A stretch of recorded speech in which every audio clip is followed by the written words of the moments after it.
Yes, we are live now. Hello friends, this is Himanshi and welcome to let's learn. बहुत ही भयंकर खुशी की बात है कि आपका जो पेपर है पहली शिफ्ट का सीटेट 2022-23 जिसको हम कह सकते हैं, वैसे 2022 है, तो आपकी पहली शिफ्ट आज हुई 28 दिसंबर को और इससे आपको आइडिया लग गया कि पेपर किस तरह का आने वाला है। वैसे भी हमें आइडिया था क्योंकि ऑनलाइन एग्जाम में हल्का सा परिवर्तन हुआ था जो लास्ट ईयर 2021 में पहली बार हुआ था और उसके अलावा सिलेबस आपका वही है, तो ऐसा भी नहीं है कि दुनिया से अलग चीजें आ जाएंगी, कुछ इक्का दुक्का चीजें होती हैं। तो फटाफट से समझते हैं। आप लोगों ने क्वेश्चंस भेजे हुए हैं टीम को।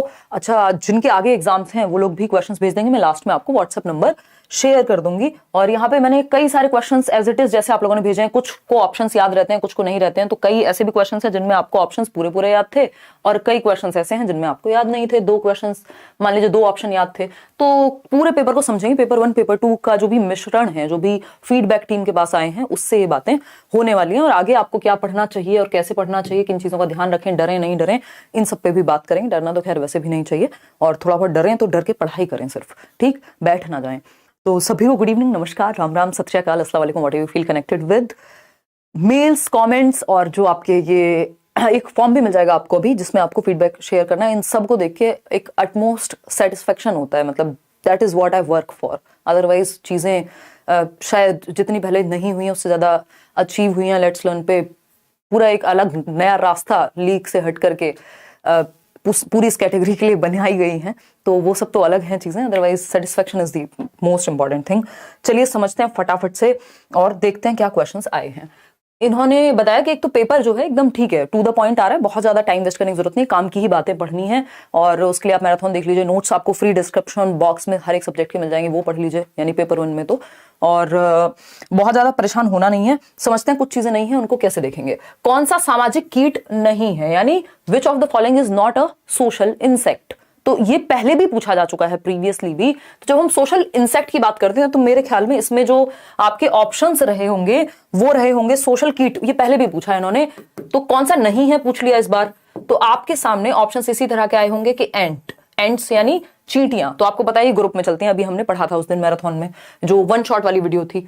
इसके अलावा अगर हम बात करते हैं वास्प, ये भी आपको नोट्स में मिल जाएगा जहां तक है, नहीं तो प्रीवियस एनसीईआरटी की जो समरी कराई हुई है उसमें मिल जाएगा अगर पढ़ा है तो। चैप्टर वाइज भी मैंने कराया हुआ है सारा 1 शॉट से पहले। तो वास्प जो ततैया बोलते हैं ना जिसको, वो भी ग्रुप में रहते हैं, है ना। हनी बीज जो है, बीज, वो भी ग्रुप में रहती हैं।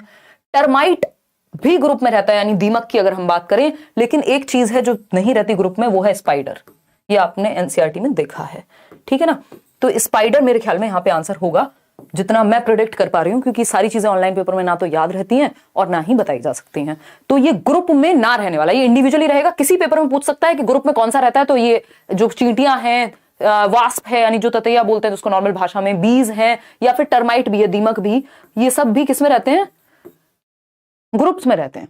तो स्पाइडर है जो ग्रुप में नहीं रहता है। चलिए आगे बढ़ते हैं। नेक्स्ट है एनिमिज्म यानी जीववाद।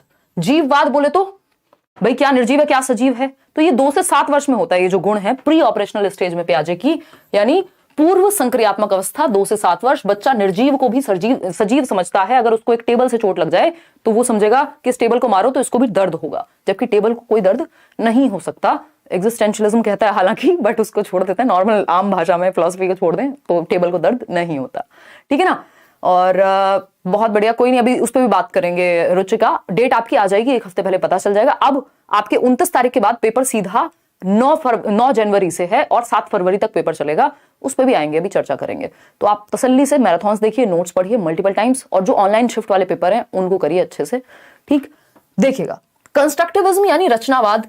तो कंस्ट्रक्टिविस्ट कौन है इनमें से, तो पियाजे हैं और वाइगॉस्की हैं। 2 ही कंस्ट्रक्टिविस्ट हैं जिनके बारे में बात हुई है सिलेबस में। तो पियाजे हैं, वाइगॉस्की हैं। पियाजे जो है वो रेडिकल कंस्ट्रक्टिविस्ट हैं, वाइगॉस्की एक सोशल कंस्ट्रक्टिविस्ट है। रचनावाद क्या है, वही जिसपे आपका एनसीएफ बेस्ड है। एनसीएफ के 5 जो गाइडलाइंस हैं उन पे भी क्वेश्चंस हैं, ठीक। मैं आपको मैराथन्स में भी कहा था कि ये 5 गाइडलाइन जिसको अच्छे से आती हैं उसका क्वेश्चन एनसीएफ का जनरली गलत नहीं होता। कि जो है एक ऐसी आइडेंटिटी बने बच्चे की, रोट लर्निंग से हम दूर ले जाएं, बस्ते को हल्का करें, एग्जामिनेशन को फ्लेक्सिबल करें, यही गाइडलाइंस हैं। तो कंस्ट्रक्टिविज्म यानी रचनावाद, यानी मीनिंगफुल लर्निंग, यानी अर्थपूर्ण अधिगम होगा रचनावाद में। कॉन्टेक्स्ट में सीखेगा, संदर्भ में, बच्चा एक्टिव रहेगा, यही सारी बातें होती हैं। स्कीमा, पियाजे से एक क्वेश्चन था। स्कीमा हमें पता है हमारा क्या है, mental representation of the world है, यानी दिमाग में जो दुनिया की आपकी समझ है वो सब स्कीमा में भरी हुई है। एग्जिस्टिंग नॉलेज, आपका वर्तमान ज्ञान जो भी दिमाग में है, previous knowledge, existing knowledge, mental pockets होती हैं जिसमें इंफॉर्मेशन भरती है। अपडेट कैसे होता है? एसिमिलेशन एकोमोडेशन के थ्रू, है ना। और ये किसके अंदर आते हैं? अडेप्टेशन के थ्रू। मैराथन देख लीजिए अच्छे से। चॉम्स्की के अनुसार भाषा जन्मजात होती है, ये हमें पता है। चॉम्स्की हम कल ही पढ़ रहे थे हिंदी पेडागोजी में, कॉमन बात है। सिलेबस से आया है पेपर। अगर किसी ने अच्छे से सिलेबस को पढ़ा है या पढ़ाया है तो उससे बाहर नहीं देखने को मिलेंगी चीजें, ठीक। 1-8% मुश्किल से चीजें होती हैं। पियाजे की अवस्थाएं आपको पता है, SPCF यानी sensory motor, pre operational, concrete operational और फॉर्मल ऑपरेशनल। 15 साल तक पियाजे ने कहानी खत्म कर दी है। जन्म से 15 साल तक ही इनकी स्टेजेस हैं। ऑर्डर यही है। कोहलबर्ग के सिद्धांत में good boy nice girl orientation, मैंने आपके साथ ये डिस्कस किया, इससे बहुत क्वेश्चन आता है टिट फॉर टैट से और गुड बॉय गुड गर्ल से। तो ये थर्ड स्टेज है कन्वेंशनल लेवल की, यानी लेवल 2 की, पारंपरिक स्तर की पहली स्टेज, और ओवरऑल देखें तो तीसरी स्टेज है। ठीक है, कोई दिक्कत नहीं है, कोई परेशानी नहीं है। आप अपना फीडबैक दीजिएगा कमेंट्स में, जब ये सेशन खत्म हो जाए तब बताइएगा कि आपका पेपर कैसा हुआ, आपका क्या एक्सपीरियंस था, और आगे आने वाले लोगों के लिए भी आप मदद कीजिएगा, ठीक है ना। तो ये एक बेसिक सी बात हुई। नहीं, ऐसा नहीं है, देखो अभी आएंगे कि आगे क्वेश्चन टफ आएंगे, क्या रहेगा उस पर भी आएंगे। इजी टू मॉडरेट पेपर कहेंगे बिल्कुल, या हम कहें इजी भी कह सकते हैं, क्योंकि मॉडरेट भी तब कहा जाए जब बहुत ज्यादा क्वेश्चंस जो है मुश्किल आ गए हों, आउट ऑफ द सिलेबस आ गए हों, तो यही कहेंगे कि इजी टू मॉडरेट ही है, ठीक। डिफिकल्टी बहुत, मतलब मॉडरेट टू हाई तो बोल ही नहीं सकते इसको। जो फीडबैक सुन करके, पढ़ करके, आपके जो भी मेल्स, कमेंट्स ये सब आ रहे हैं, उससे बच्चों के मूल्यांकन करने का उद्देश्य क्या है, क्यों करना चाहते हैं हम मूल्यांकन, ताकि हम जान सकें कि उनको और कैसे बेहतर बनाया जाए, हमें फीडबैक मिले, हमें प्रतिपुष्टि मिले, हम उनकी यूनिकनेस को बाहर निकाल करके ला सकें। यही सारी बातें होती हैं मूल्यांकन के विषय में। नई शिक्षा नीति के अनुसार शिक्षा कैसी होनी चाहिए? होलिस्टिक होनी चाहिए भैया। बच्चा जो है, चाहे वो आकलन हो, शिक्षा हो, समग्र रूप में हो, है ना, जिससे बच्चे का चहुमुखी विकास हो सके, उसका दिल, दिमाग, कॉग्निटिव, अफेक्टिव और साइकोमोटर डेवलपमेंट शामिल हो सके। हार्वर्ड गार्डनर के अनुसार दूसरों को समझने की योग्यता, दूसरों को समझना मतलब इंटरपर्सनल, खुद को समझना मतलब इंट्रापर्सनल, ठीक है, कोई दिक्कत नहीं है। मैं जबरदस्ती रिवाइज करा रही हूं ताकि चीजें याद रहें जिनका पेपर आगे है, ठीक है। आगे बढ़े, ये सब आप जानते हैं, मेरे साथ आप रिपीट भी कर सकते हैं, क्यों घबराना नहीं है आपने इसको देख के। शिक्षा का महत्व तो आपको पता है, प्रेजेंट लाइफ के लिए जो जॉन डुई हैं वो कहते हैं एजुकेशन इज लाइफ इटसेल्फ, यानी प्रेजेंट लाइफ के लिए शिक्षा होनी चाहिए। हमारे अंदर की जो भी विशेषताएं हैं वो विकसित हों, निकल करके आए, निखर करके आए, ठीक। जो ब्रॉड डोमेन है वो ये कहता है, नैरो डोमेन क्या कहता है? नौकरी मिल जाए भाई। गाइडेंस एंड काउंसलिंग के उद्देश्य, अब ये डायरेक्ट नहीं है, ये हो सकता है किसी ने इसको अपनी भाषा में लिख दिया हो, जिस भी लर्नर ने पेपर दिया हो, तो क्योंकि ये आपके उसमें भी नहीं है, सिलेबस में भी नहीं है, डायरेक्ट गाइडेंस एंड काउंसलिंग नहीं पूछेगा, लेकिन हाँ इसका मतलब जो है वो आपका कहीं ना कहीं डायग्नोस्टिक टेस्ट से या रेमेडियल टीचिंग से होगा। तो उसका उद्देश्य यही होता है कि जहां बच्चे को समस्या है उसको सॉल्व करके उसके पोटेंशियल के अकॉर्डिंग आगे बढ़ाया जाए, सिंपल बात। NEP 2020 पहली शिक्षा किस पर आधारित है? पहली शिक्षा किस पर आधारित है? समझी नहीं। तो अगर हम बात कर रहे हैं, ये मतलब इनके पूछने में कुछ गड़बड़ हो सकती है, तो हम ये कहेंगे NEP 2020, एक व्यक्ति ने कहा कि जो आपका NCF 2022 है उससे भी क्वेश्चन आया, जबकि ऐसा मेरे ख्याल में नहीं हुआ, क्योंकि ये किसी एक लर्नर ने कहा है, शायद उनका ध्यान नहीं गया होगा। जबकि ये सारी बातें कई लोगों ने कही है कि NCF 2005 के जो प्रिंसिपल्स हैं, यानी सिद्धांत हैं, वो जो 5 प्रिंसिपल्स हैं, और मैंने ये सारे कराए हुए हैं यूट्यूब पे, आप टॉपिक वाइज भी सर्च करते जाएंगे तो मिलती जाएंगी, नहीं तो मैराथन में भी मेनली सारी चीजें डिस्कस हुई हैं। NEP 2020 की जब हम बात कर रहे हैं तो ये NEP 2020 पे भी वीडियो बनाया हुआ है, ठीक है ना। जो फाउंडेशनल स्टेज है सारी 5+3+3+4, ये 534 इसकी ट्रिक बताई थी कि जो नया एजुकेशन सिस्टम है, और पूछा था कि 1986 में क्या था वो जो आपकी पुरानी पॉलिसी थी, तो उसका सिस्टम था 10+2+3। हालांकि इनको पूछना नहीं चाहिए बट पूछ सकते हैं भाई, है ना। तो ये एक बात हुई। मूल्यांकन अगेन वही बात, फीडबैक के लिए होगा, कॉन्टिन्यूअस होना चाहिए, कॉम्प्रिहेंसिव होना चाहिए, चहुमुखी हो, सतत चले, ऑब्जर्वेशन करे। वाइगॉस्की की जब हम बात करें तो किस तरह के शिक्षण पर बल देते हैं? Cooperative learning, collaborative learning, peer learning, group learning, यानी समाज और संस्कृति साथ। जब भी ग्रुप की बात होगी, सोसाइटी की बात होगी, किसकी बात आ जाएगी? Society, culture, language, Vygotsky. तो ये भी बच्चों को सक्रिय रखेंगे, बट समाज के अनुसार, मतलब समाज के अनुसार नहीं, समाज में, यानी ग्रुप में एक्टिव। RTE एक्ट 2009, इस पे चर्चा हमने की हुई है अलग से भी एक सेशन, अभी मैराथन में भी 4 मैराथन CDP की ली थी, क्योंकि थोड़ा सा कॉन्सेप्चुअल इन्होंने इस बार ज्यादा किया है ऑफलाइन पेपर से, तो वो आप देख सकते हैं। RTE के बारे में सारी बातें बताई हुई हैं। क्या क्वेश्चन आया ये हमें नहीं पता, बट आपको पता है कि भैया 40 घंटे जो है वो हफ्ते में काम करना होता है। ये फ्री एंड कंपलसरी एजुकेशन की बात करता है 6 से 14 वर्ष के बच्चों के लिए। 6 से 18 वर्ष के बच्चे कहाँ आएंगे? RPWD एक्ट में आएंगे, ठीक। ग्रोथ एंड डेवलपमेंट प्रिंसिपल्स, तो वो आपको पता है कि सेफेलोकॉडल है, प्रॉक्सिमोडिस्टल है, हेड टू टो किसी में पूछा हुआ था, तो हेड टू टो आपको याद रखना है कि सिरोध पदोन्मुखी, सेफेलोकॉडल, सेंटर टू पेरिफेरी आपका होता है क्या, प्रॉक्सिमो डिस्टल, और इस तरह के डेवलपमेंट क्या है, स्पाइरल है, कॉन्टिन्यूअस है ना, ये सारे आपके प्रिंसिपल्स हैं, सिद्धांत है, ये सब मैराथन में कराए हुए हैं। इवन नोट्स भी पढ़ेंगे तो उसमें भी दिए हुए हैं। जेंडर, आपको पता है जेंडर पे एक क्वेश्चन आना ही है। स्टीरियोटाइपिंग, अगर लड़कियां जो है उनको क्रिकेट खेलने से मना किया जा रहा है, यानी स्टीरियोटाइप कर रहे हैं आप, बायसनेस कर रहे हैं आप। स्टीरियोटाइपिंग तो पक्का पक्का है ही, बायसनेस में बेसिकली स्टीरियोटाइपिंग में बायसनेस इंक्लूड होती है। ठीक, तो जेंडर से क्वेश्चन आना ही है। क्रिटिकल थिंकिंग, समालोचनात्मक चिंतन, यानी बच्चा लॉजिक और जो सलाह है दोनों के बीच का डिफरेंस जान पाए, हर एक पक्ष से चीजों को देख पाए लॉजिकली। लाइक शेयर करते रहना है आप लोग, जिस संख्या में जुड़े हुए हैं उसी संख्या में। अधिगम का शाब्दिक अर्थ क्या है, यानी लिटरल मीनिंग क्या है। तो ऐसा हो सकता है, मुझे एग्जैक्टली नहीं पता कि इन्होंने ऑप्शन में क्या दिया होगा, लेकिन मैं ये कह सकती हूँ कि शायद मॉडिफिकेशन ऑफ बिहेवियर कह दिया हो, क्योंकि व्यवहारवाद ऐसा कहता है ना, एक्सपीरियंस और एफर्ट के थ्रू, प्रैक्टिस के थ्रू जो परिवर्तन आता है। तो इसका मुझे पता नहीं है, आप ऑप्शन के अनुसार जाइएगा कि अधिगम का शाब्दिक अर्थ इन्होंने क्या पूछा है। समग्र शिक्षा, अगेन वही होलिस्टिक लर्निंग होनी चाहिए, ऐसी सी बात होनी चाहिए यहाँ पे। ठीक, तो बेसिकली जो आपका सिलेबस है उसी पे इन्होंने स्टिक किया, बस थोड़ा घुमा फिरा के पूछा है। अभी मैं लर्नर्स के आपको डायरेक्ट फीडबैक दिखाऊंगी, इन्होंने जो लिखा है कि ऐसे ऐसे ये वो, मैंने आगे सारी चीजें जैसे आपने भेजी हैं उस तरह से ही ली है, रॉ फीडबैक है एकदम। एक Jim Corbett national park, basically match the following था। अभी मैं आगे किसी ने क्वेश्चन शेयर किया हुआ है, किसी दूसरे लर्नर ने, उन्होंने रणथंबोर से जोड़ा है, फिर जिम कॉर्बेट को जोड़ा है, और भी एक और आपका नेशनल पार्क है, उन सबको दिखाया है। एनईपी 2020 से 3 क्वेश्चन है, एनसीएफ से 2 क्वेश्चन है, इंक्लूसिव एजुकेशन से 2 क्वेश्चन है। इंक्लूसिव एजुकेशन से 5 क्वेश्चन आए होंगे, क्योंकि सिलेबस बिल्कुल डिफाइंड है, बस आप पहचान नहीं पाए होंगे। इंक्लूसिव एजुकेशन समावेशी शिक्षा इनडायरेक्टली पूछ लेता है ना, उसमें हमें लगता है इसमें तो इंक्लूसिव एजुकेशन वर्ड नहीं लिखा, तो 5 नंबर की आती है इंक्लूसिव एजुकेशन।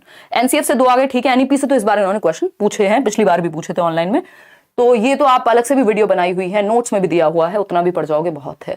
अब जैसे ये क्वेश्चन थोड़ा सा डिफरेंट लगा, इन्होंने एनसीएफ में क्या पूछा है, जैसे कि कितने, वो एक क्वेश्चन आता था पहले कि कितने परसेंट क्वेश्चंस मॉडरेट होने चाहिए, कितने इजी होने चाहिए, कितने आपके, तो मॉडरेट का लेवल आई थिंक उसमें 40% रहता था। तो अगर हम बात करें यहाँ पे, इन्होंने एक क्वेश्चन पूछा, ये क्वेश्चन मैं समझ नहीं पाई हूँ कि एग्जैक्टली क्या पूछना चाह रहे थे। मैम एक क्वेश्चन था कि if a primary student gate 90 level of mathematics, यानी मुश्किल क्वेश्चन बनाया हुआ है, तो मैथ्स बहुत इजी है पेपर 1 में, ये कई लोगों ने कहा है। ईवीएस का 20 क्वेश्चन पेडागोजी से आ रहा है, 10 क्वेश्चन सॉल्व करने एनसीईआरटी वाले, ऐसा इनके सेट में हुआ है। मतलब एनसीईआरटी के खूब क्वेश्चंस आए। बिक्स का फुल फॉर्म अभी हमने परसों ही किया है, और मैंने आपको बताया था कि हिंदी और इंग्लिश की pedagogy as it is copy paste होकर आ जाती है। पिछली बार ऑनलाइन एग्जाम में पहली बार ऐसा हुआ, और इस बार भी ये चीज रिपीट हो रही है। तो इंग्लिश वाला सेशन भी देख लीजिए, क्योंकि कुछ चीजें बिक्स है, कैल्प है, वो हम इंग्लिश पेडागोजी में ही पढ़ते हैं। Basic interpersonal communicative language, sorry communicative skills, जो डेली डे टू डे बोलचाल की भाषा में जिन स्किल्स को हम यूज करते हैं उनको बिक्स कहते हैं। कैल्प क्या है, जब हम पेपर लिख रहे हैं, कॉग्निटिव लेवल की जब बातें हैं, कॉग्निटिव एकेडमिक लेवल की जब हम बातें कर रहे हैं। 29 जनवरी को पेपर है, लास्ट ईयर की शिफ्ट के पेपर लेंदी थे और टफ थे, इस पर भी चर्चा करेंगे गुरमीत। अंत में मैं आपके सवाल लूंगी, पहले मेरी बात पूरी हो जाने दीजिए।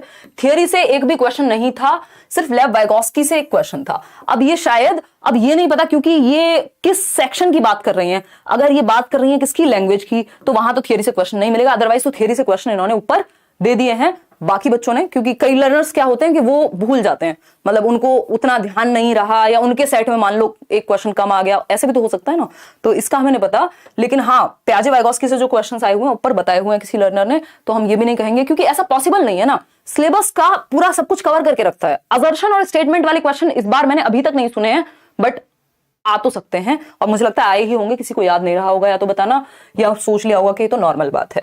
अब एक क्वेश्चन है आपके सामने, in the group of elephant, यानी एलिफेंट्स के, हाथियों के ग्रुप में, there are only female and baby elephants. इस पे हमने वर्बली ही चर्चा की थी अभी ईवीएस इन 1 शॉट में, कि जैसे ही 14-15 साल की उम्र पार करते हैं बच्चे, तो वो जो एलिफेंट्स का हर्ड होता है, ग्रुप होता है, उसको छोड़ के चले जाते हैं, और जो मेल एलिफेंट्स होते हैं बेसिकली, और 14-15 साल तक बेबी एलिफेंट्स रहते हैं।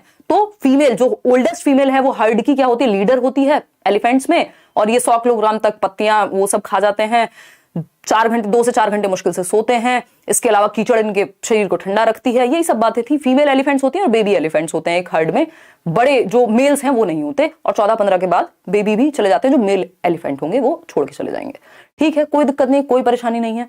आगे बढ़ें। वसीम क्या कह रहे हो भाई? अभी क्वेश्चंस आप बाद में पूछेगा, पहले मेरा सेशन देख लीजिए। मतलब ये सेशन इंपॉर्टेंट है, मैंने क्वेश्चंस निकलवा के एनालाइज करके, इतने सारे सोर्सेज, मेरा मेल, कमेंट्स, जो आपने करियर विल पे क्वेश्चंस भेजे थे, मैं लास्ट में व्हाट्सएप नंबर शेयर करूंगी, वो सब डाले हैं।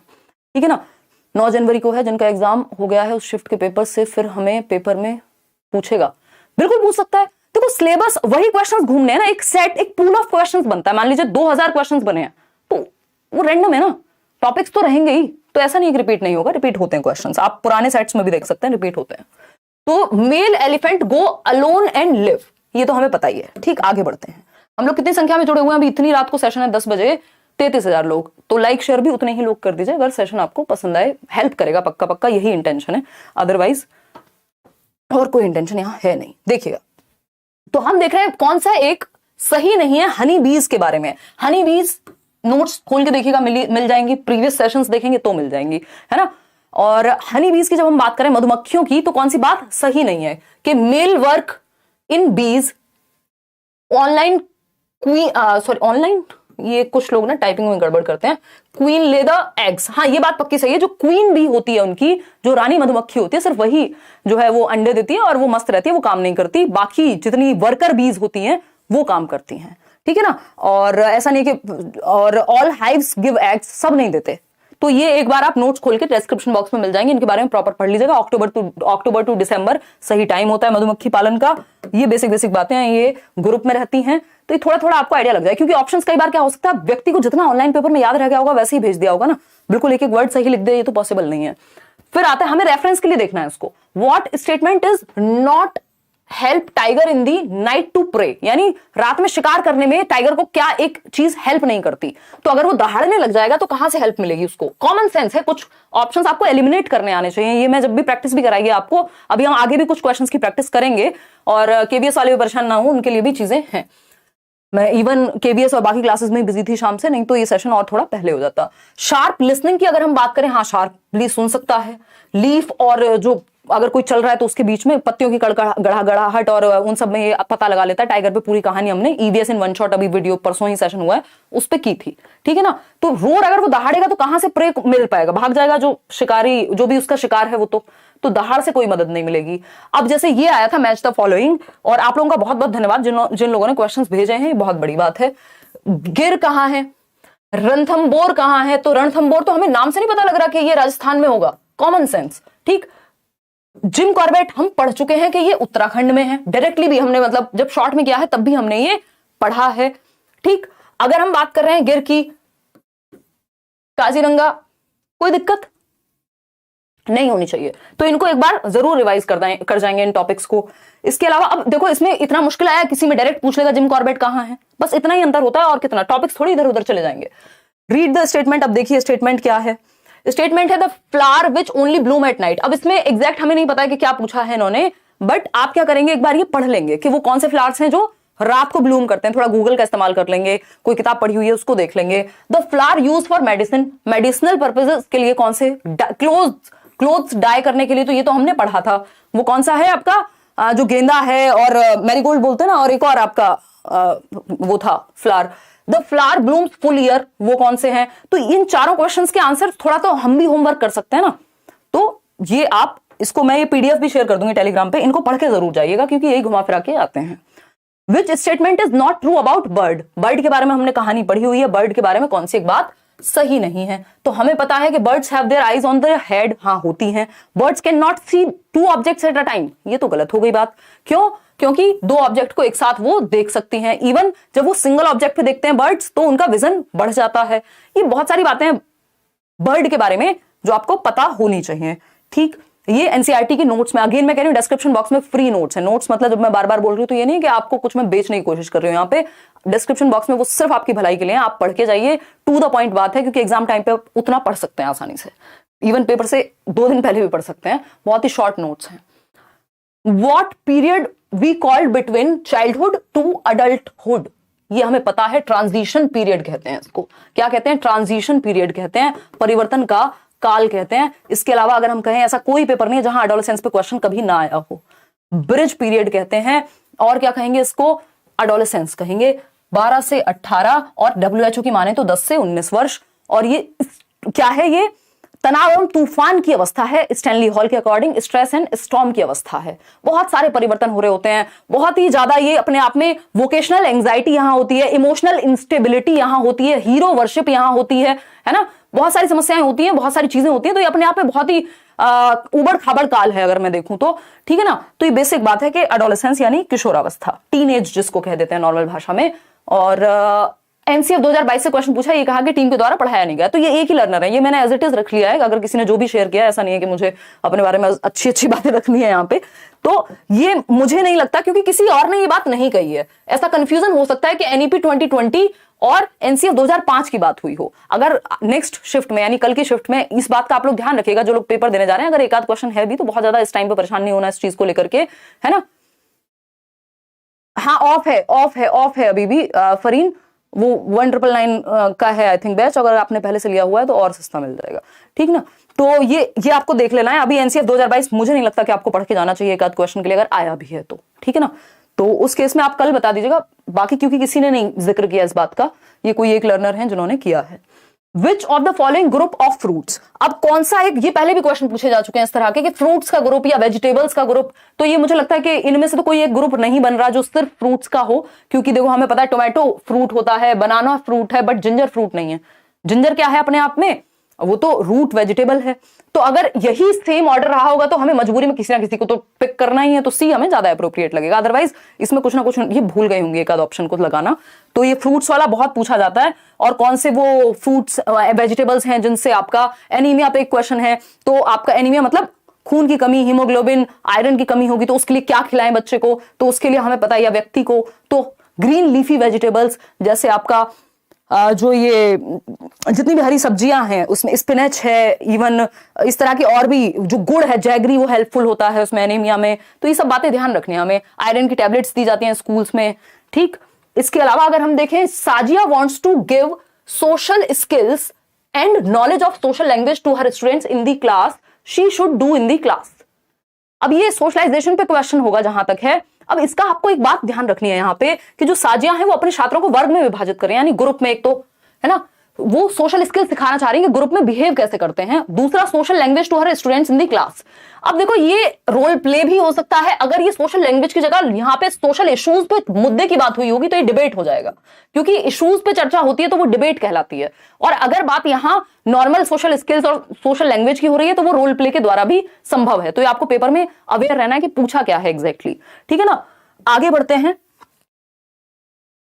नेक्स्ट है, teacher Radha creates one question for her. ये वही वाला क्वेश्चन है जिसमें मैं कह रही थी ना, मैं समझ नहीं पा रही हूं उसको कि क्या पूछा है। डिफिकल्टी लेवल है क्वेश्चन का 90, यानी डिफिकल्टी लेवल अच्छा खासा है। तो इसको रखें कि नहीं रखें, तो हम इसको रख सकते हैं, बट इस क्वेश्चन को क्या माना जाएगा, डिफिकल्ट माना जाएगा। ये मेरी नजर में जो मेरे पास फीडबैक अभी तक है, क्योंकि एग्जैक्टली नहीं पता, हो सकता है इसमें थोड़ा बहुत परिवर्तन भी हो।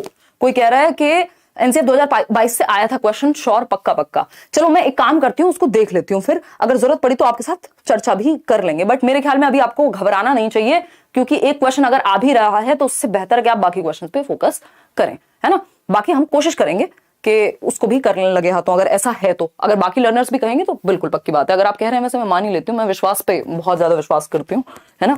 और देखिएगा, अगर हम बात करें तो ये क्वेश्चन जनरली डिफिकल्ट माना जाएगा, और अगर किसी का 30 लेवल है तो वो अपने आप में इजी माना जाएगा उस क्वेश्चन को, ठीक। ELL स्टूडेंट्स हु आर, देखो ये होता है आपका इंग्लिश लैंग्वेज लर्नर, जनरली जो ELL मुझे समझ आया ये देख करके। बाकी और ऐसे इसको बेहतर करने के लिए विजुअल भी हो सकता है। तो एग्जैक्टली क्या क्वेश्चन है ये समझ में नहीं आ पाया इसको देख करके, बट इनको विजुअल इंफॉर्मेशन से हेल्प मिल जाएगी इंग्लिश लैंग्वेज लर्नर की यदि बात हो रही है तो विजुअल हम इसमें मान के चलेंगे। बाकी डिपेंड करता है कि एग्जैक्ट क्वेश्चन क्या है, क्योंकि जिसमें अगर मुझे श्योरिटी नहीं है तो मैं आपको बेकार में कुछ भी तो कहने का कोई फायदा नहीं है। अब पेपर 1 में किसी ने फीडबैक दिया है इन जनरल कि questions are not very hard but the way of presenting answers is very confusing, यानी ऑप्शंस थोड़े कंफ्यूजिंग लग सकते हैं। तो ये बात मैं बहुत बार कहती हूं कि आप पहले तो क्वेश्चन पूरा पढ़ें, सिर्फ पॉजिटिव और नेगेटिव वर्ड्स के भरोसे पेपर सॉल्व ना करें। क्वेश्चंस को पूरा पढ़ें, कॉन्टेक्स्ट में समझें, किस संदर्भ में पूछी जा रही है, पूरी बात क्या कहना चाह रहा है आखिर, है ना। बात क्या कहना चाह रहा है, जैसे वो प्याजे वाला ही क्वेश्चन है कि एग्जिस्टिंग नॉलेज में फिट करना, भाई एसिमिलेशन है, नया स्कीमा मॉडिफाई कर रहे हैं इंफॉर्मेशन की वजह से, तो फिर वो एकोमोडेशन हो जाएगा।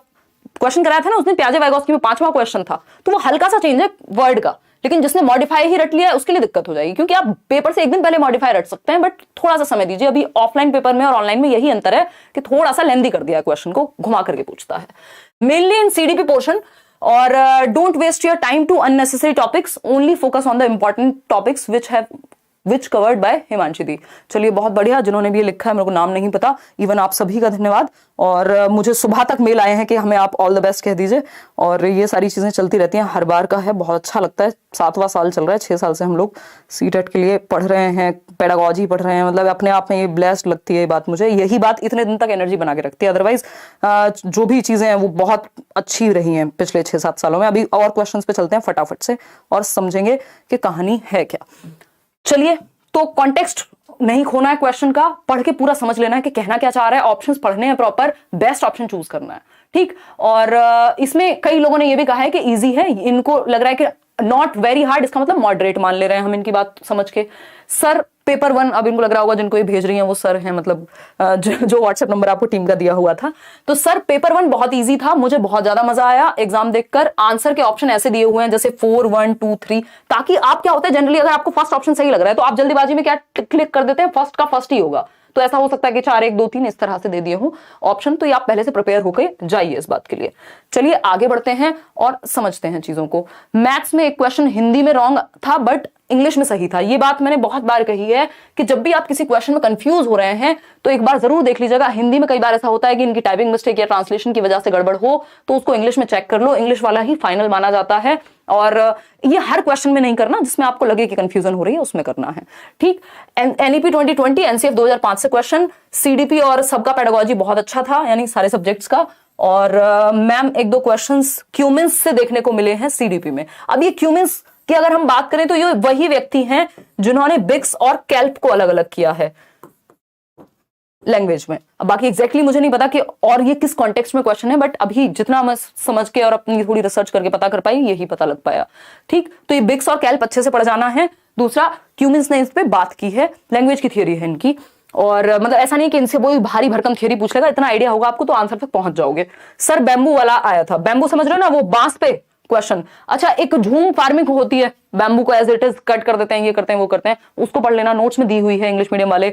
और अगर हम बात करें हिंदी में भी दी हुई है इवन, तो बैम्बू के बारे में तो बहुत सारी बातें हैं, जैसे चिरो डांस है आपका जो मिजोरम में होता है वो भी बैम्बू के थ्रू, असम में जो भेलागर बनाया जाता है वो भी बैम्बू के थ्रू, जो आपके कौन सा फेस्टिवल होता है बिहू, उस पे तो बैम्बू का तो बहुत जिक्र है आपकी बुक में। जिम कॉर्बेट पे तो क्वेश्चन आया, ये तो बहुत लोगों ने कंफर्म किया है, यानी वही नेशनल पार्क वाला मैच करने वाला, किसी के में डायरेक्ट आ गया होगा, किसी के पेपर में या किसी के साइट में। अब आते हैं हिंदी पे, हिंदी देख लेते हैं क्या कहती है। तो हिंदी कहती है गद्यांश मातृभाषा के ऊपर था, ये तो आप समझ जाएंगे। और ध्यान रखिएगा जिनको गद्यांश पद्यांश यानी पैसेज सॉल्व करने में दिक्कत होती है, कीवर्ड्स के थ्रू जाओ, क्योंकि अभी समय नहीं है। कीवर्ड्स क्या है, आपसे पूछा है, मान लीजिए मातृभाषा की बात हो रही है, तो आपको पता होगा या कोई एक व्यक्ति का नाम दे दिया है या कोई डेटा दे दिया है, उस कीवर्ड को पकड़ के पैसेज पे पहुंच जाओ कि ये कहां लिखा है, किस लाइन में लिखा है, तो उससे थोड़ा समय बच जाएगा और एंड मोमेंट पे डर भाग जाएगा। पेपर में क्वेश्चन एक नहीं छोड़ के आना, क्योंकि नेगेटिव मार्किंग नहीं है। पद्यांश था भारत माता की कविता पे, इसी तरह का मतलब कोई सिंपल पद्यांश रहा होगा। और ये कविता की बात कर रहे हैं तो मैं समझ रही हूँ कि इन्होंने लैंग्वेज 1 हिंदी ली होगी, क्योंकि लैंग्वेज 2 में जनरली कविता नहीं आती। परामर्श कौशल, अगेन वही आपका जो गाइडेंस स्किल है, तो आप बच्चे के भले के लिए सोचेंगे एंड ऑल। एनईपी, इसमें मुझे डाउट है कि किस तरह से पूछा होगा क्वेश्चन, क्योंकि जनरली आता नहीं है गाइडेंस एंड काउंसलिंग से क्वेश्चन। एनईपी 2020 एनसीएफ 2005 पैटर्न क्या है, वही मॉडरेट क्वेश्चंस कितने परसेंट हैं, 40% के करीब होते हैं जनरली। मुझे नहीं लगता कि बट कुछ ना कुछ तो पूछा ही होगा, अभी जो इजी टू मॉडरेट पढ़ा है, तो एक बार आप इसको भी देख सकते हैं, मौका मिले तो मैं भी करा दूंगी। चॉम्स्की कह रहे हैं, चॉम्स्की के ऊपर क्वेश्चंस हैं। एनईपी 1986 का क्या पैटर्न था, तो 10+2+3 था कि 10 साल की जो है आपकी सेकेंडरी एजुकेशन, 2 साल की सीनियर सेकेंडरी, फिर 3 साल की ग्रेजुएशन। जैसे अभी नई एजुकेशन पॉलिसी का क्या है, 5+3+3+4 534 से हम याद रखते हैं। नई वाली एजुकेशन पॉलिसी तो 3 का स्क्वायर है और 4। मूल्यांकन आपको बताइए, सीसी को ध्यान में रखना है कि चाइल्ड सेंटर्ड एजुकेशन और कॉन्टिन्यूअस एंड कॉम्प्रिहेंसिव इवैल्यूएशन होता है, बच्चे को सेंटर में रख करके। डिसलेक्सिया पठन विकार है। भाषा कौशल, ग्रहण कौशल, ये लैंग्वेज स्किल्स जो है आपकी सुबो पाली, सुनना बोलना पढ़ना लिखना, लिसनिंग स्पीकिंग रीडिंग राइटिंग, जिसमें से आपकी जो स्पीकिंग और रीडिंग ही है। आई थिंक मैं एक बार देख लेना, पुरानी वीडियो में देख लेना, मैं याद नहीं कर पा रही हूँ, उसको रिकॉल नहीं कर पा रही हूँ। प्राइमरी स्किल्स कही जाती हैं, बाकी सेकेंडरी। और आपको पता है कि एक्सप्रेसिव कौन सी हैं, ग्राम्यात्मक कौशल कौन से। अच्छा, ये डायरेक्ट पूछा है। ग्राम्यात्मक कौशल तो आपका सिंपल है, सुनना और पढ़ना ग्राम्यात्मक होता है। अभिव्यक्तात्मक जो है वो लिखना और बोलना होता है, यानी एक्सप्रेसिव स्किल्स जो है, एक्टिव स्किल्स, वो है आपकी स्पीकिंग और राइटिंग। और जो ग्राम्यात्मक यानी रिसेप्टिव स्किल्स हैं या पैसिव स्किल्स हैं, वो है आपकी पढ़ना और सुनना। बेसिक बात है। आगे बढ़ते हैं। अब मैथ्स की बात हो रही है, मैथ्स मेरा कोई एक्सपर्टीज का एरिया नहीं है, बट आपने उदय सर से पढ़ा है। ट्राइंगल पे क्वेश्चन है, angle ratio, sum of national number, national नहीं रेशनल नंबर होगा ये, एलसीएम, मतलब इतना तो बड़े ठीक ही है। एलसीएम पे 3 क्वेश्चन है, प्लेस वैल्यू पे 6050 का कुछ वो होगा, भिन्न के जोड़ हैं वो समझते ना, ठीक। और एनसीएफ 2005, अगेन वही ऑब्जेक्टिव्स एंड ऑल, ये नोट्स दिए हुए हैं, पढ़ लेना एक बार। आकलन असेसमेंट कैसे होना चाहिए, पाठ्यक्रम का हिस्सा कौन सा नहीं है, हर बार पूछा जाता है। मैंने एक क्वेश्चन भी दिया हुआ है आपको जिसमें वो है ना कि टेसिलेशन है, सिमेट्री है और पैटर्न है, बट रेशो नहीं होता। तो जनरली यही क्वेश्चन घुमा फिरा के कोई एक ऑप्शन ऐसा दे देगा जिसमें रेशो या कुछ और बात कर दी होगी प्रोपोर्शन जैसी, तो वो नहीं होता। सीरीज पे क्वेश्चन था, सिंप्लीफिकेशन वैन हील थियरी पे आता ही है, ये भी नोट्स में गिवन है। और maths in one shot video में ले लूंगी, 30 को हम मैथ्स इन वन शॉट का सेशन रख लेंगे, और एक बीच में इन बिटवीन मुझे टाइम मिलेगा तो सीडीपी इन वन शॉट। वैसे सीडीपी का इतना करा चुकी हूँ यार, फिर भी, और कुछ क्वेश्चन की प्रैक्टिस हम अभी भी करेंगे क्योंकि पेपर में आपके पास समय है, ठीक है ना। कोई बात नहीं, जिनकी सिटी नहीं आई कम से कम 1 हफ्ते पहले पता लगेगा। और अब तो पता ही है आपको, कल के पेपर के बाद 9 जनवरी को पेपर होगा, इसका मतलब 2 जनवरी के आसपास आपका प्री एडमिट कार्ड आ जाना चाहिए, 7 दिन पहले। ईवीएस की बात कर रहे हैं कि सीधे देखने वाले पक्षी कौन से होते हैं, अब ये नहीं पता कि एग्जैक्टली इन्होंने क्या कहा है। सीधे देखने पे पक्षी का जो है विजन जो है उसकी रेंज बढ़ जाती है, ये था हमने जब पढ़ा था कि वो काफी दूर तक और क्लियर देख पाएगा। अगर वो सिर्फ दोनों आंखों को एक चीज पे कंटिन्यू करेगा, स्ट्रेट देखते हैं तो वो दोनों आंखें एक पे फोकस होती हैं, ऐसा कुछ है। घरों की विशेषताएं असम में, मनाली में नोट्स में गिवन है और प्रीवियस वीडियोस में भी गिवन है ना। वन शॉट में मैंने इसको शामिल नहीं किया था। तो घरों की विशेषताएं असम में, मनाली में, तो आपको पता है कि असम में क्या होगा, पानी से, जमीन से कुछ फीट ऊपर बनते हैं घर, क्यों, क्योंकि बारिश बहुत होती है। और मनाली की अगर हम बात कर रहे हैं तो वहां कॉन्क्रीट से, इससे उससे, ये सारी चीजें एक बार पढ़ लीजिएगा उसको। दिव्यांजलि कह रही हैं 200 रुपए का सुपर चैट करके, hello ma'am, today was my paper, CDP and other subjects pedagogy went well but not very good in Hindi grammar and maths basics were minor mistakes. आपको क्या लगता है निकल जाएगा? निकल जाएगा दिव्यांजलि, अगर आपने, लेकिन पेपर पूरा अटेम्प्ट करना है, चाहे मुश्किल हो किसी भी सेक्शन में, है ना, कोई दिक्कत नहीं है। और आपका किसमें दिक्कत कहां हुई आपको? ग्रामर में। ग्रामर के कितने? 3 क्वेश्चन मैक्सिमम, तो उसको लेके क्यों परेशान हो? पैसेज में ही आए होंगे ना, और वो भी कोई दिक्कत नहीं है। देखिएगा, ईवीएस थीम्स एंड सब थीम्स, ये कल ही चर्चा की थी हमने, मतलब जब भी ईवीएस का सेशन कल ही हुआ है ना, शायद परसों हुआ था। तो 6 थीम्स हैं, आपको पता ही है, family and friends, food, water, shelter, travel, things we make and do, यही है। फिर उसमें सब थीम किसकी है? फैमिली एंड फ्रेंड्स की है और फूड की है सब थीम्स। फैमिली एंड फ्रेंड्स की 5 सब थीम है और फूड की 4 सब थीम है, इसके अलावा किसी की सब थीम नहीं है, ठीक। सौर मंडल सबसे छोटा ग्रह, भाई ये देख जाना एक बार, ग्रह वाला जो चक्कर है, ये वो वाली ग्रह नहीं, एनसीएफ 2005, एनईपी, ये क्या लिखना चाह रहे थे, एनसीएफ 2022, भाई इन्होंने भी लिखा है, इसका मतलब हो सकता है, इस पे देख लेंगे एक बार। रेगिस्तानी ओक, डेजर्ट ओक, इस पे हमने बात की है सीडीपी इन वन शॉट में भी। कौन सा जानवर हमसे 6 गुना अधिक दूर तक देख सकता है, इस पे बात कर रहे थे ना आप, 6x, टाइगर याद कीजिए, है ना, 6x। तो बस थोड़ा बहुत घुमा के सेट में क्वेश्चन पूछेगा, क्योंकि दुनिया से अलग क्वेश्चन तो ये बना ही नहीं सकते, इतने सारे सेट्स हैं, सबके लिए अलग क्वेश्चन बनाएंगे तो टॉपिक्स ही नहीं है इतने, तो है ना, इसलिए एनालिसिस देखना इंपॉर्टेंट है। हाथी और स्लॉथ के बारे में पूछा था, तो हाथी का आपको सारा बता दिया, अभी बात की। स्लॉथ वही व्यक्ति है, मतलब जीव है, भालू के जैसा दिखता है, looks like a bear but it's not, 17 hours सोता है, 40 साल की जिंदगी होती है, 8 पेड़ों पे रहता है, यानी 5 साल ऑन एन एवरेज, जिस पेड़ पे रहता है उसी की टहनियों को खाता है, उल्टा लटक के सोता है, एंड ऑल। यातायात ट्रेन से, इस पे आता है एक टाइम का, इसका उसका, यहां से चले वहां को पहुंचे, ये सब भी होगा। कौन सा पक्षी अपनी गर्दन को घुमा लेता है? तो घुमा लेता है, तो ये उल्लू के बारे में बात हुई होगी। आउल के बारे में अगर झटके से विदा जर्क लिखा हो तो मैना होगी, ठीक है ना। ये इस पे क्वेश्चन, उल्लू और मैना तो इनके फेवरेट हैं, हर बार पूछ लेते हैं अब तो ये, ठीक है। डीओ भी गलत हो चुका है, अब कुछ कर सकते हैं, अब तो आप सीबीएसई जाइए और वहीं देखिए कि क्या हो सकता है, बहुत मुश्किल है कुछ होना। चलिए आगे बढ़ते हैं, आगे तो क्या ही बढ़े, ज्यादा आगे बढ़ गए अब हम। तो आज के इतने ही क्वेश्चन हम ले पाए हैं, मेल्स वगैरह बहुत सारे हैं, बट यही हैं जो जरूरी हैं। ये सेशन आपको पसंद आया हो, ये आपको पेपर में फॉर श्योर हेल्प करेगा, मुझे विश्वास है। ये आप ही के साथियों ने मदद की है, आपको भी जब पेपर देके आए, आप कल जिनका एग्जाम है वो मैं आपको नंबर शेयर कर रही हूँ, वहां पे आप व्हाट्सएप कर दीजिएगा। नीचे डिस्क्रिप्शन बॉक्स में गूगल फॉर्म भी है जिसमें आप क्वेश्चंस बता सकते हैं, और या फिर कमेंट्स में आके बता दीजिएगा, मेल कर दीजिएगा himanshi.edu10@gmail.com। क्या पढ़े इस पे अभी आएंगे, पहले मैं एक बार नंबर शेयर कर देती हूँ। और अगेन अगर हम बात करते हैं, एक तो आपको गूगल फॉर्म है, आप लोग उसको जरूर फिल करिएगा ताकि आने वाले लोगों को भी मदद मिले, क्योंकि इसमें किसी का कंपटीशन नहीं है, ये कोई मेरिट तो जानी नहीं है कि आपने अगर बता दिया किसी को आके कि क्या आया था तो आपके नंबर से कोई कम हो जाएंगे या कुछ, उससे फर्क नहीं पड़ना, क्योंकि आपको तो सिर्फ 90 नंबर चाहिए। अब इस टाइम पे टेंशन नहीं लेनी, मतलब नंबर आप बहुत अच्छे लाएंगे, बहुत अच्छे लाते हैं लर्नर्स, बट इसका मतलब ये नहीं है कि हम हवा में ही रहेंगे। 1 मिनट रुकना, मैं आपके साथ ये शेयर कर रही हूँ, और जो नंबर है आपका ये रहा, 11775205 ये टीम का नंबर है करियर विल पे।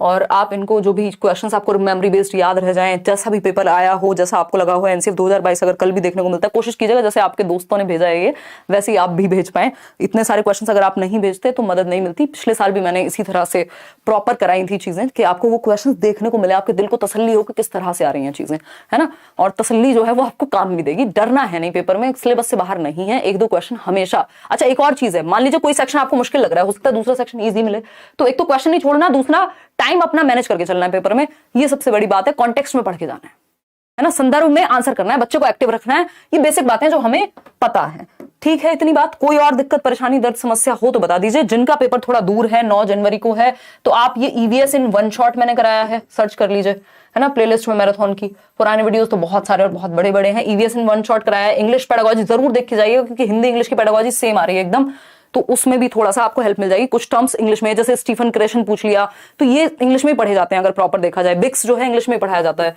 तो English pedagogy in one shot आप बहुत प्यार से समझाया हुआ है, आप देख लीजिएगा, अभी 2-4 दिन पहले ही कराया है। और हिंदी इन वन शॉट कल ही किया है हमने। इसके अलावा अगर हम बात करें सीडीपी के, तो 4 मैराथन लिए हैं, तो वो चारों मैराथन को अगर मिला दें तो कुछ बहुत सारे लोग, 50 लाख के आसपास लोग देख चुके हैं, तो वो आप देख सकते हैं। इसके अलावा मैथ्स नोट्स मैंने सारे दे दिए हैं। नोट्स आपका टाइम बचा देंगे। मान लीजिए आपका कल भी पेपर है, तो आज रात को आपने चारों 5 सब्जेक्ट के नोट्स अगर निकाल के देख लिया और बेसिक बेसिक चीजें आप पढ़ते चले गए, बड़े नोट्स नहीं है, बहुत छोटे छोटे, बिल्कुल टू द पॉइंट बात की है। क्योंकि कितना भी बड़े नोट्स अगर वो आपको दे दिए जाते हैं, तब भी पूरे पूरे क्वेश्चन संभावना नहीं होती है, एक दो क्वेश्चन फिर भी इधर उधर चले जाते हैं। तो ये एक बात है, सीडीपी तो आपकी पूरी फंस जाएगी मेरे ख्याल में। इसके अलावा मैथ्स के आपको नोट्स और मैराथन, प्रीवियस मैराथन्स भी है मैथ्स पेडागोजी, अगर वो देखना चाहें। नहीं तो pedagogy, maths pedagogy in one shot में परसों लूंगी, जो आगे आने वाला पेपर है। और कुछ क्वेश्चंस भी हम प्रैक्टिस करेंगे, ऑनलाइन पेपर के ही क्वेश्चन प्रैक्टिस करिएगा क्योंकि उसी पैटर्न को ये लोग फॉलो कर रहे हैं। थैंक यू सो मच, मुझे बहुत अच्छा लगा। मेरी जो मेहनत है वो जब थोड़ी सी साकार होती है और आप लोग उस मेहनत में और चीजें जोड़ देते हैं, तो आप नोट्स पढ़ लीजिए और ये मैराथन्स देख लीजिए। नोट्स तो पढ़ ही लीजिए, उससे मेरा कोई पर्सनल बेनिफिट नहीं होगा, बट आप दुआएं देंगे, आपके बच्चे भी दुआएं देंगे कल को, ठीक है ना। तो सालों साल पुराने लर्नर्स आते हैं और बताते हैं कि ये हुआ था, कोई कहीं सिलेक्टेड है, कोई राजस्थान में, कोई कहीं, पता भी नहीं है। इंटरनेट पे आप कितना, मेरे साथ इतने लर्नर्स जुड़े हुए हैं लाखों की संख्या में, किस किस को ट्रैक करोगे और क्यों, तो वो आपके दिल में रहेगा। ठीक, चलिए इस बात को ध्यान में रखते हैं। अब आगे बढ़ जाते हैं, आगे कुछ नहीं है बढ़ने को, सो जाएंगे। Good night, bye bye, tata, thank you so much. बहुत ही अच्छा लगा आप लोगों से डिस्कस करके। और टू मच सेंट एक्सपीडाइट, हाँ कह सकते हो यार, मुझे सेटिस्फेक्शन फील होता है। मेरा 2018-19 का आप वीडियो देखेंगे तो मैं ये कहा करती थी कि टीचिंग में एक वो रिवॉल्यूशन हम ला पाए कि टीचिंग को एक पैशन की तरह, एक इस तरह से कि यार टीचर बनना है, वो वाली चीज हो। तो अभी आपको सैकड़ों चैनल्स मिल जाएंगे यूट्यूब पे भी जो इंस्पायर्ड हैं लेट्स लर्न से, जिन्होंने देखा है, देख के बनाया है या सीख रहे हैं। कई लोग ऐसे मिलेंगे जो उतने कृतज्ञ होते हैं, जो साफ साफ बोल देंगे कि हाँ हम इंस्पायर्ड हैं, हमने वो चैनल देख के बनाया है, व्हाटएवर। और कई लोग ऐसे होंगे जो बुरा भी बोल रहे होंगे और देखते भी आ रहे होंगे जमानों से। तो मैं क्योंकि कम्युनिटी की पूरी रिस्पेक्ट करती हूँ, मतलब सारे लोग जितने भी लोग काम कर रहे हैं, तो वो अपने आप में अच्छी बात है। मतलब चेंज आना चाहिए, और वो चेंज अब आप देख पा रहे हैं इंटरनेट पे भी, और आप लोगों को भी डायरेक्ट हेल्प मिलती है एग्जाम में, तो ये अपने आप में बहुत बड़ी बात है। Thank you so much. Like share subscribe आप कर दीजिएगा। कल मिलेंगे, कल के पेपर का आपको ये शेयर कर दिया है, और एक गूगल फॉर्म भी मिल जाएगा आपको डिस्क्रिप्शन बॉक्स में भी, टेलीग्राम चैनल पे भी। ये नोट्स डिस्क्रिप्शन से डाउनलोड करके पढ़ जाइएगा, एक बार रीडिंग जरूर लगाइएगा। आपने कहीं से भी पढ़ा हो, कुछ भी पढ़ा हो, एक बार नोट्स जरूर पढ़ के जाइएगा। चलिए take care, bye bye, good night, thank you so much. कल रात को ही मैंने शेयर कर दिए थे मैथ्स के हिंदी वाले नोट्स भी, और इंग्लिश मीडियम रह रहे थे ईवीएस के, तो वो भी अभी हो चुके हैं आपके साथ share. Thank you so much, bye bye, take care, good night, बहुत बहुत धन्यवाद आपका।